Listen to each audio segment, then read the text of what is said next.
Haydar, Haydar, عملوا قر Haydar, Haydar, Haydar, صوبي خنصر Haydar, Haydar. پھر اس کے بعد آگے کہتے ہیں وَقَالُوا سَمِعْنَا، یہ کون کہہ رہے ہیں؟ یہ مؤمنین کہہ رہے ہیں.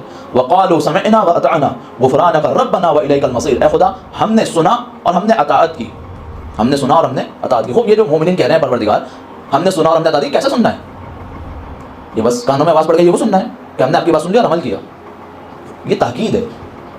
مثلا آپ کسی سے کلام کر رہے ہو اور بیچ میں کوئی امپورٹنٹ بات آ جائے تو آپ کیا کہتے ہیں؟ مخاطب کر رہے ہو، سن رہے ہو نا کیا کہہ رہا ہوں؟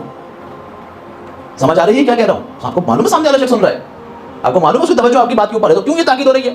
کیوں آپ کہہ رہے ہیں بار بار سن رہے ہو نا، سمجھ رہے ہو نا کیا کہنا چاہ رہا ہوں؟ بات سمجھے کیا کہہ رہا ہوں؟ یہ کیا ہے؟ یہ تاکید ہے کہ جو میں بات کر رہا ہوں یہ بہت ضروری ہے. مؤمنین کی نشانی یہ ہے کہ وہ غور سے اہل بیت کی بات کو سنتے ہیں. وَسَمِعْنَا، فقط کانوں سے نہیں گزار دیتے. اگر اس مجلس میں آ کر بیٹھے ہیں صرف رسم کے لیے آ کر نہیں بیٹھے. وَسَمِعْنَا، ہم سن رہے ہیں، اعلان کر رہے ہیں، ہم سن رہے ہیں، ہم بات کو ہضم کر رہے ہیں، ہم بات میں غور و فکر کر رہے ہیں. کس لیے؟ تاکہ عمل کر سکیں. وَأَطَعْنَا، مومنین کیا کہہ رہے ہیں؟ ہم سن رہے ہیں اور پھر عمل کر رہے ہیں. ایسی عمل کر رہے ہیں، اندھی تقلید نہیں کر رہے. سمعنا، سن رہے ہیں، وَأَطَعْنَا، اس کے بعد عمل کر رہے ہیں. ایمان دو قسموں کا ہے، ایک ایمان مقلدانہ یا تعصبانہ. کیا مطلب؟ ایک ایسے گھرانے میں پیدا ہو گئے جو شیعہ گھرانہ تھا، خود بھی شیعہ، بچپن سے مجلس دیکھتے رہتے، مجلس میں جا رہے ہیں، بچپن سے ایک ماحول کو دیکھا اسی کو اڈاپٹ کر لیا. کیا ہے، کیسے ہے، کیا ہدف ہے، کیا نہیں ہے، کچھ نہیں معلوم. یہ کیا ہے؟ یہ تقلیدانہ. یہ ایمان تقلید کی بنیاد پر ہے. دوسری طرف کچھ افراد کسی کام کو صرف اس لیے کرتے ہیں کہ اس کا مد مقابل دوسرا کام کر رہا ہوتا ہے. آپ کو نظر آئیں گے صدر اسلام کے اندر ایسے افراد اسلام کے ساتھ اس لیے آگے جڑے کہ ان کے دشمن کفار میں سے تھے، یا کفار میں سے اس لیے ہو گئے کہ ان کے دشمن اسلام میں سے تھے. اسلام کی نگاہ میں کون سا ایمان قابل قبول ہے؟ نہ تعصب کا ایمان اسلام کی نظر میں قابل قبول ہے اور نہ ہی تقلید کا ایمان. پھر کون سا ایمان؟ وَسَمِعْنَا وَأَطَعْنَا، ہم سنتے ہیں اور عمل کرتے ہیں. یعنی کیا مطلب؟ یعنی آگاہانہ، یعنی سوچ کر سمجھ کر ایک چیز کو سمجھنا. ایک بات کو سننا الجھنے کے لیے نہیں، سمجھنے کے لیے. آج ایک بڑی مشکل یہ ہے کہ کچھ افراد مجالس، گفتگو اور چیزیں یا کسی بھی بات کو صرف اس لیے سنتے ہیں، یہ سوچیں کہ اس کا جواب کس طریقے سے دینا ہے. سمجھنے کے لیے نہیں سنتے، الجھنے کے لیے سنتے ہیں، عمل کرنے کے لیے نہیں سنتے، فرار کے لیے سنتے ہیں. بس کوشش ہوتی ہے کسی طریقے سے ہم پر جنت واجب کروا دی جائے اور ہمیں کچھ نہ کرنا پڑے. جبکہ سمعنا وأطعنا، سنتے ہیں، سمجھتے ہیں، عمل کرتے ہیں. اس کی نشانی مومنین کی نشانی ہے. خاموشی سے بیٹھ جانا اس امید کے ساتھ کہ بس ہمیں اپنی انفرادی زندگی کو، ہمیں اپنی پرسنل لائف کو اچھا بنانا ہے، اس کے اندر ہم متقی پرہیزگار بن جائیں، کافی ہے.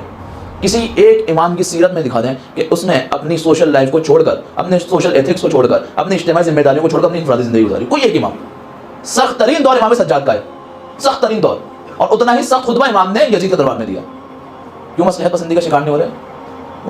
اہل بیت کبھی آپ کو نظر نہیں ہے کہ اپنی انفرادی زندگی جیتے ہوئے؟ پوری زندگی جناب امیر سے لے کے امام حسن عسکری علیہ السلام، صلوات پڑھے محمد و آل محمد،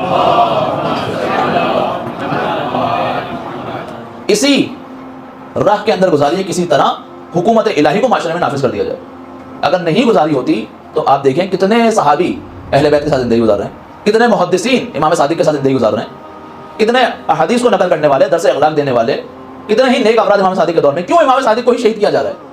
ان کو نہیں ہو رہی، ان کے لیے کوئی پریشانی نہیں ہو رہی خلفائے وقت کی طرف سے. کیوں امام صادق کو ہی شہید کیا جا رہا ہے؟ امام بھی تو عرف عام کی زبان میں ایک یونیورسٹی چلا رہے ہیں، ایک درسگاہ چلا رہے ہیں، ایک مدرسہ چلا رہے ہیں جہاں پر امام درس و تدریس کیا کرتے ہیں، خود دیگر افراد بھی کر رہے ہیں. امام کو ہی کیوں شہید کروایا جا رہا ہے؟ یہ روش اہل بیت ہے کہ اگر درس و تدریس بھی ہوتی ہے وہ بھی طاغوت وقت کے لیے خطرہ ہوتی ہے. یہ ہم سے کیوں؟ سوشل ذمہ داری کو پورا کرتے ہیں. وہ دو قسم کے ایمان تعصب والا اور آگاہانہ.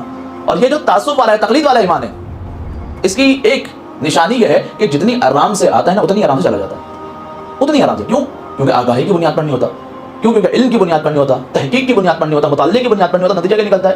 بہت آسانی سے ان کا برین واش ہو جاتا ہے، بہت آسانی سے ان کے چیزوں کو ادھر سے ادھر ڈائیورٹ کرنا آسان ہوتا ہے.